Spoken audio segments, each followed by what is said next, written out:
আজি আনুষ্ঠানিকভাৱে বিজেপি যোগদান কৰিব ভূপেন কুমাৰ বৰাই প্ৰধানমন্ত্ৰীৰ মন কী বাত অনুষ্ঠানৰ পাছতে যোগদান কৰিব বিজেপিত ভূপেন বৰাৰ সৈতে বিজেপিত যোগদান কৰিব ডক্টৰ সঞ্জু বৰুৱায়ো প্ৰদেশ কংগ্ৰেছৰ প্ৰাক্তন যুৱ নেতা ডক্টৰ সঞ্জু বৰুৱা ভিন্ন দল সংগঠনৰ বহুকেইজন নেতা কৰ্মীয়ে যোগদান কৰিব বিজেপিত যুৱ কংগ্ৰেছ আৰু প্ৰদেশ কংগ্ৰেছৰ 100 সদস্যই আজি যোগদান কৰিব বিজেপিত ভূপেন বৰাক সন্মানজনক সমষ্টি দিয়াৰ আশ্বাস দিলীপ শইকীয়াৰ পুৱা 9:45 বাজপেয়ী ভৱনত বিজেপিৰ যোগদান কাৰ্যসূচী বিজেপিৰ ৰাজ্যিক সভাপতি দিলীপ শইকীয়া মুখ্যমন্ত্ৰী ডক্টৰ হিমন্ত বিশ্ব শৰ্মা থাকিব উপস্থিত ৰাষ্ট্ৰীয় উপসভাপতি তথা নিৰ্বাচনী প্ৰভাৰী বৈজয়ন্ত জয় পাণ্ডা আৰু ৰাজ্যিক প্ৰভাৰী হৰিশ দ্বিবেদীও এই যোগদান কাৰ্যসূচীত উপস্থিত থাকিব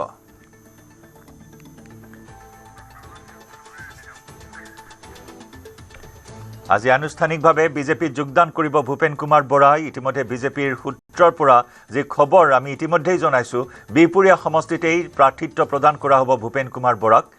আৰু ইয়াকে লৈ সমগ্ৰ বিপুৰীয়াকে ধৰি ৰাজ্যৰ ৰাজনীতিৰ তীব্ৰ প্ৰতিক্ৰিয়া অব্যাহত আছে আজি প্ৰধানমন্ত্ৰীৰ মন কী বাত অনুষ্ঠানৰ পাছতেই আনুষ্ঠানিকভাৱে গেৰুৱা বহন পৰিধান কৰিব ভূপেন কুমাৰ বৰাই ভূপেন বৰাৰ সৈতে বিজেপিত যোগদান কৰিব ডক্টৰ সঞ্জু বৰুৱায়ো প্ৰদেশ কংগ্ৰেছৰ প্ৰাক্তন যুৱ নেতা ডক্টৰ সঞ্জু বৰুৱা গৌৰৱ গগৈৰ বিৰুদ্ধে তীব্ৰ বিক্ষোভগাৰ প্ৰকাশ কৰি কংগ্ৰেছ দল ত্যাগ কৰিছিল ডক্টৰ সঞ্জু বৰুৱায়ো বিভিন্ন দল সংগঠনৰ বহুকেইজন নেতা কৰ্মীয়েও আজি বিজেপিত যোগদান কৰিব যুৱ কংগ্ৰেছ আৰু প্ৰদেশ কংগ্ৰেছৰ 100 সদস্যই যোগদান কৰিব বিজেপিত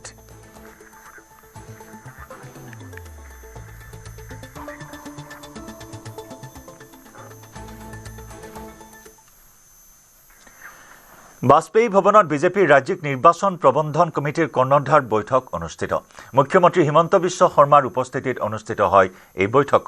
বৈঠকত আসন্ন ৰাজ্যসভা নিৰ্বাচন আৰু বিধানসভা নিৰ্বাচনক লৈ আলোচনা কৰা হয়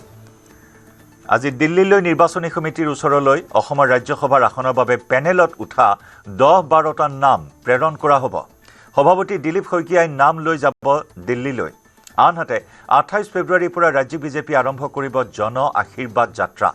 এই বৈঠকত উপস্থিত আছিল ৰাজ্যিক বিজেপিৰ সভাপতি দিলীপ শইকীয়া কেন্দ্ৰীয় মন্ত্ৰী সৰ্বানন্দ সোণোৱাল ৰাজ্যিক বিজেপিৰ তত্ত্বাৱধায়ক বৈজয়ন্ত জয় পাণ্ডা আৰু কেইবাগৰাকীও মন্ত্ৰী তথা সাংসদ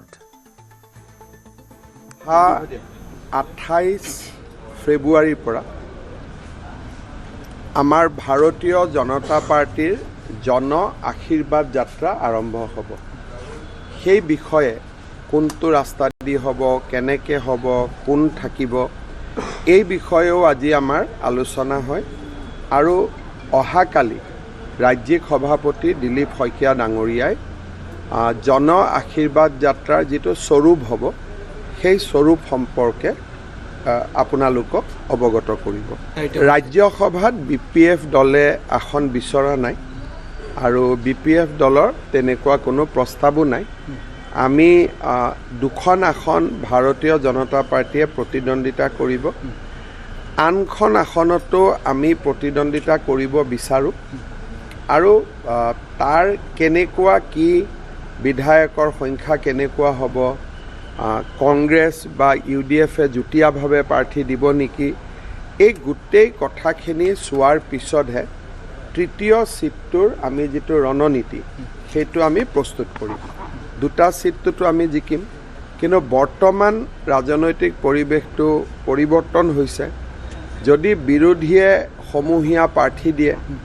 তেতিয়াহলে আমাৰ প্ৰাৰ্থীগৰাকী কেনেকুৱা হ'ব তাক আমি সিদ্ধান্ত ল'ব লাগিব আৰু বিৰোধীয়ে যদি সমূহীয়া প্ৰাৰ্থী নিদিয়ে তেতিয়াহলেও আমাৰ প্ৰাৰ্থীগৰাকী কেনেকুৱা হ'ব সেই বিষয়েও আমি সিদ্ধান্ত ল'ব লাগিব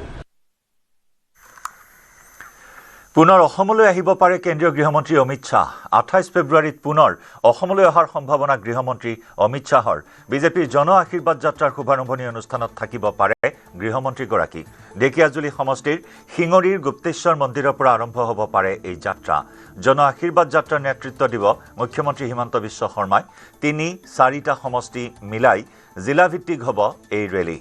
বাহনেৰে ৰেলী কৰিব মুখ্যমন্ত্ৰীগৰাকীয়ে ইয়াৰ লগতে যুৱ মৰ্চাৰ উদ্যোগত উজনি অসম আৰু নামনি অসমত হ'ব বৃহৎ ৰেলী ৰাজ্যৰ সকলো আত্মসহায়ক গোটৰ লগত চোতাল বৈঠক কৰাৰো নিৰ্দেশ মহিলা মৰ্চাক বিজেপি নিৰ্বাচন প্ৰবন্ধন কমিটিৰ কৰ্ণধাৰ বৈঠকত এই সমূহ সিদ্ধান্ত গ্ৰহণ কৰা হয়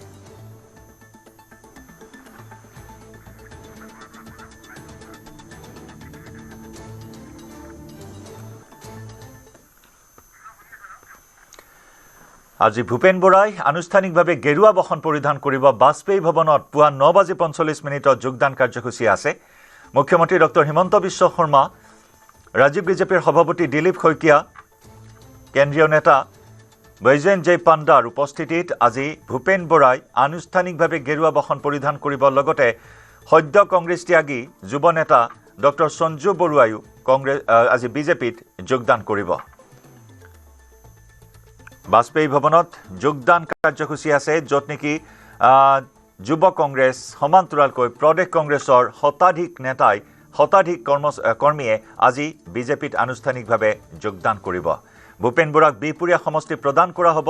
মুখ্যমন্ত্ৰী ডক্টৰ হিমন্ত বিশ্ব শৰ্মাই আশ্বস্ত কৰিছিল যে ভূপেন বৰাৰ বাবে সমষ্টিৰ কোনো অভাৱ নাই যদিও দুটা সমষ্টিত চৰ্চাত আছিল ভূপেন বৰাৰ নাম ৰঙানদী সমষ্টি আৰু বিপুৰীয়া সমষ্টি আৰু অৱশেষত এই বিপুৰীয়া সমষ্টিৰ পৰাই ভূপেন বৰাই প্ৰাৰ্থিত্ব লাভ কৰাটো প্ৰায় চূড়ান্ত হৈছে সতীৰ্থ সাংবাদিক বিক্ৰম বৰাৰ সৈতে আমি সংযুক্ত হৈছোঁ পোনপটীয়া সম্প্ৰচাৰত বিক্ৰম পুৱা 9:45 আজি ভূপেন বৰাই আনুষ্ঠানিকভাৱে বিজেপিত যোগদান কৰিব আৰু মন কৰিবলগীয়া কথা আমি ইতিমধ্যে সেই বিষয়ে অৱগত কৰিছোঁ আমাৰ দৰ্শকসকলক যে যোগদানৰ পূৰ্বেই প্ৰায় থিৰাং হৈছে ভূপেন বৰাৰ সমষ্টি বিপুৰীয়া সমষ্টি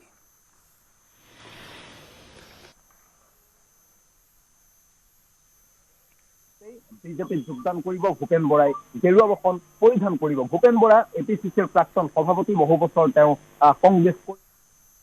কংগ্ৰেছৰ বিৰুদ্ধে অসন্তুষ্ট হৈ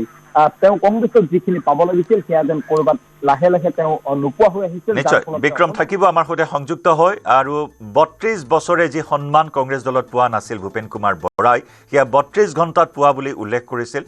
গৃহমন্ত্ৰী অমিত শাহক সাক্ষাৎ কৰি যথেষ্ট আত্মবিশ্বাসী হৈছিল ভূপেন কুমাৰ বৰা যথেষ্ট সুখী অনুভৱ কৰাৰ কথা তেওঁ উল্লেখ কৰিছিল গৃহমন্ত্ৰীগৰাকীৰ জ্ঞানৰ গভীৰতা দেখি তেওঁ অভিভূত হোৱা মন্ত্ৰমুগ্ধ হোৱাৰ কথা উল্লেখ কৰিছিল সংবাদ মাধ্যমৰ সন্মুখত আৰু যি নেকি 32 বছৰ ধৰি কংগ্ৰেছ দলত সেৱা আগবঢ়ায়ো তেওঁ সেই সন্মান পোৱা নাছিল কিন্তু 32 ঘণ্টাতে বিজেপিৰ পৰা তেওঁ সেই সন্মান লাভ কৰাৰ কথা উল্লেখ কৰিছিল আৰু সেই মৰ্মেই আজি গেৰুৱা বসন পৰিধান কৰিব ভূপেন কুমাৰ বৰাই বিক্ৰম